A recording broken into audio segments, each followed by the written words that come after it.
दुर्ग शासकीय अस्पताल के सामने एटीएम है। एटीएम के पास यहाँ पर एक लड़का है, वो बना रहा है गांजा। तो एक और बच्चा महज 12 से 13 साल का जो ऐसे ही घूम रहा था और अपने पीठ पे चाकू लेकर के, पीठ के पीछे चाकू लगा करके घूम रहा था। वो छोटे छोटे उम्र के बच्चे जो हाथ में नशीली दवाएं लेकर के, रुमाल में बॉम्ब फिक्स लगा करके सूंघ करके लेटे रहते हैं। हड्डियां आप उनकी चमड़ियों के ऊपर से गिन सकते हैं। भिलाई एजुकेशन अब भिलाई में बच्चों के हाथ में किताब नहीं बल्कि हथियार हैं और नशे का पदार्थ है। कहते हैं कि किताबें सबसे बड़ा हथियार होती हैं जिससे शारीरिक तो नहीं बल्कि मानसिक रूप से किसी को भी घायल किया जा सकता है। लेकिन एजुकेशन हब भिलाई, जब मैं भिलाई बोलता हूं तो एजुकेशन हब का इसलिए जिक्र करता हूं क्योंकि हमने बचपन से सुना है। लेकिन आज के दौर में भिलाई एजुकेशन हब भिलाई में जो बचपन सड़कों पर गुजर रहा है, सड़कों पर घूमने वाले बच्चों के हाथ में किताब नहीं बल्कि हथियार हैं और नशे का पदार्थ है।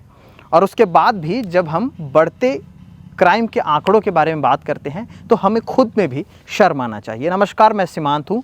केपी न्यूज़ देखना शुरू कर चुके हैं और कैमरे के पीछे सचिन भाऊ हैं। ये भिलाई शहर है जिस शहर का नाम अलग अलग राज्यों में अलग अलग तरीक़ों से लिया जाता है। ये वो भिलाई शहर है जहाँ पर तमाम सारे एजुकेशन के कोचिंग सेंटर और बड़े से बड़े विद्यालय महाविद्यालय यहाँ मौजूद हैं। ये वो भिलाई है जहाँ से एक ज्ञानी निकले और बाहर जा कर के पढ़ रहे हैं, पढ़ा रहे हैं। बहुत सारे ऐसे लोग हुए जो यहाँ से उपाधि पा कर के बाहर गए। लेकिन इसी एजुकेशन हब भिलाई की हालत क्या है, इससे कुछ दिन पहले मैंने एक दिखाई थी। हालांकि वो जर्जर विद्यालय की जो तस्वीर दिखाई थी वो बीएसपी का एक स्कूल था जो कि बहुत पुराना था। वहाँ पर नशे का जो कारोबार होता था वो भी दिखाया था। इसके अलावा एक चीज़ और, एक और बच्चा महज 12 से 13 साल का जो ऐसे ही घूम रहा था और अपने पीठ पे चाकू लेकर के, पीठ के पीछे चाकू लगा करके घूम रहा था।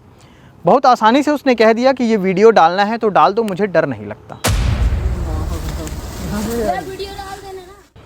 उसे ये डर नहीं लगता कि उसके पास चाकू है, उसे भविष्य का डर नहीं है। लेकिन जिन लोगों ने उसके हाथ में चाकू थमाया उनकी क्या जिम्मेदारी थी, ये बड़ा सवाल है। इसी के साथ साथ एक और वीडियो हमारे पास आती है एक बच्चे की। दुर्ग का वो अस्पताल जानते होंगे, शासकीय अस्पताल। दुर्ग शासकीय अस्पताल के सामने एटीएम है। एटीएम के पास एक 15-17 साल का एक लड़का बैठा हुआ है और उसके हाथ में कुछ नशीले पदार्थ हैं जैसे कि गांजा कहते हैं और वो बना रहा था। मेरे एक व्यूवर्स ने, सब्सक्राइबर ने हमें एक ये वीडियो भेजा और उन्होंने कहा कि भैया मेरा नाम मत बताना। गुप्त तरीके से उसने भेजा था, इसलिए हम उनका नाम नहीं बता रहे हैं। उस भाई साहब ने जो भेजा उस वीडियो को मैंने देखा है। कुछ चंद सेकंड की वीडियो है, लेकिन इस चंद सेकंड की वीडियो न जाने कितने पलों को बर्बाद और कितने ऐसे बच्चों को बर्बाद और ख़त्म कर रही है जो कि ऐसे तो ख़त्म नहीं हो रहे हैं लेकिन मानसिक तौर पर, शारीरिक तौर पर पूरी तरह से ख़त्म हो रहे हैं और दूसरों को ख़त्म करने के लिए बड़े आतुर हैं।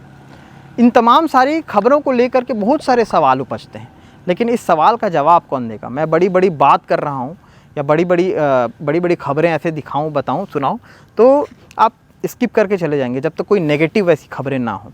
लेकिन नेगेटिविटी को तलाश करके और उसके बाद उसके अंदर से चीज़ों, नकारात्मक चीज़ों को निकाल करके पॉजिटिव कैसे बनाया जाए, इस पर कभी हम चर्चा नहीं करते, इस पर कभी व्यूअर्स चर्चा नहीं करते, इस पर कभी आप लोग कमेंट्स नहीं करते। आप उल-जुलूल बातों पे, उल-जुलूल खबरों पे ज़रूर कमेंट करते हैं, लेकिन इन सारे विषयों पर नहीं करते।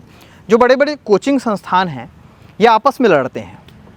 ये आपस में अगर एक होते, इनका एक ग्रुप होता तो शायद कुछ पैसे इधर उधर ना दे करके बल्कि उन बच्चों के लिए वो काम आ रहे होते, कारगर साबित हो रहे होते जो सड़कों पर घूमते हैं। आप भी जब सड़कों पर कार या बाइक लेकर निकलते हैं तो कोई बच्चे मिल जाएंगे। अभी 15 अगस्त आने वाला है, कोई झंडा लगा लो साहब, कोई बोलेगा भैया कांच साफ़ कर देता हूँ। अभी तो कांच साफ़ करने वाले बिल्कुल मिलेंगे।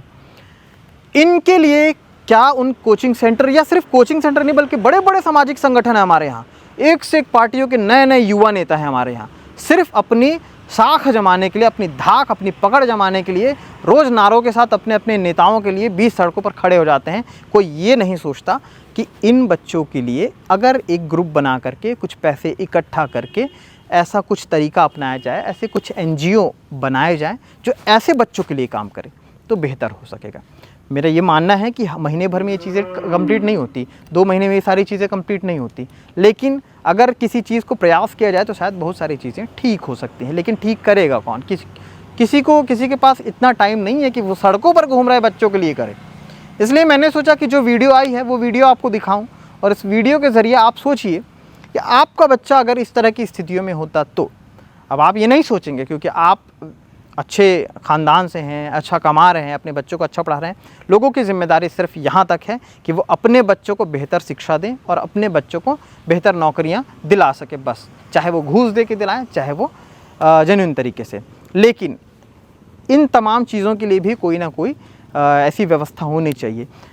सिर्फ सामाजिक संगठन और सिर्फ कोचिंग नहीं, बल्कि पुलिस के भी जो अधिकारी हैं, जो पुलिसकर्मी हैं, बीएसपी के बड़े बड़े अधिकारी, बड़े बड़े बीएसपी कर्मी हैं, तमाम जगहों के, तमाम फैक्ट्रियों के बड़े बड़े लोग अगर इस पर चिंतन करने लगें तो शायद बहुत सारी चीज़ों में सुधार हो सकता है। शायद वो छोटे छोटे उम्र के बच्चे जो हाथ में नशीली दवाएं लेकर के, रुमाल में बॉम्ब फिक्स लगा करके, सूंघ करके लेटे रहते हैं, हड्डियां आप उनकी चमड़ियों के ऊपर से गिन सकते हैं, ऐसे बच्चे, इन बच्चों के लिए कौन सोचेगा। सरकारें आती हैं जाती हैं, नेता बनते हैं बिगड़ते हैं, बहुत सारी चीज़ें होती रहती हैं। फुटेज खाने के लिए तमाम बड़े बड़े लोग एक से एक इंस्टाग्राम पर पोस्ट डालते हैं, लेकिन इन बच्चों का क्या? ये आपकी भी जिम्मेदारी है, मेरी भी जिम्मेदारी है, पत्रकारों को भी इसमें सोचना चाहिए। जिसकी जो जिम्मेदारी है, जिसका जो काम है, वो अपने काम के तरीके से अगर ऐसे लोगों तक पहुँचे और हथियार की जगह किताब पहुँचाया जाए तो शायद बहुत सारी चीज़ों में सुधार हो सकता है और ज़मीनी हकीकत की ये हकीकत बिल्कुल पूरी तरह से बदल सकती है और एजुकेशन हब एक्चुअल में एजुकेशन हब बन सकता है भिलाई। तो इसीलिए इन तमाम सारी चीज़ों पर सबको काम करना पड़ेगा और इसलिए मेरा ये मानना था कि ये जो वीडियो आई थी, इस वीडियो को मैं ज़ाया नहीं जाने देना चाहता था, क्योंकि ज़रूरी था आप लोगों तक इस बात को पहुँचाना। इस तरह की चीज़ें, तमाम सारे ऐसे बच्चे हैं जो नशीली दवाएँ, नशीली पदार्थों को लेकर के करते हैं। आप लोग कमेंट करिए, अगर आपके आसपास के ऐसे कुछ बच्चे हैं जो नहीं पढ़ रहे हैं, उनकी स्थिति ऐसी नहीं है कि उनके माँ बाप उन्हें पढ़ा सकें, तो आप नीचे हमारा नंबर स्क्रॉल हो रहा है, उस पर कॉल करें, संपर्क करें, ऐसे बच्चों के बारे में बताएं, हम वहाँ पर पहुँचेंगे। हम लोग अपनी तरफ से ऐसी चीज़ें व्यवस्था करेंगे ताकि उन तक किताबें पहुँच सकें, वो पढ़ सकें।